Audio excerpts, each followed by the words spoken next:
किरदार सुना हमर जान कि अब कब प्यार ना होई लागे दूसर के हो गई तोहार सुना हमर जान कि अब कब प्यार ना होई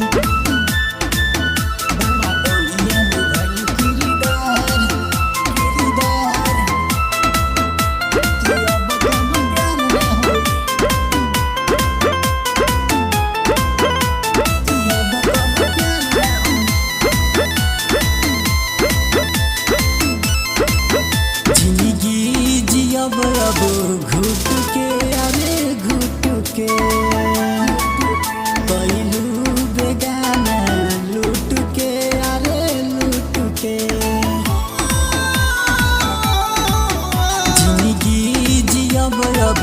घुट के अरे घुट के पहलू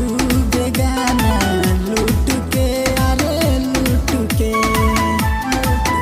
देख के दिल में जखम न लगावा मरहम अब इश्क में बीमार न होई बड़ा बढ़िया निभैलू किरदार एहो हमर जान कि अब कब प्यार ना होई लागे दोसर के हो गई तुहार सुना हमर जान कि अब कब प्यार ना होई हम जानत रहनी कि दिलवा पर घात कर जेबू प्यार के बात करके बिछड़े वाला बात कर जेबू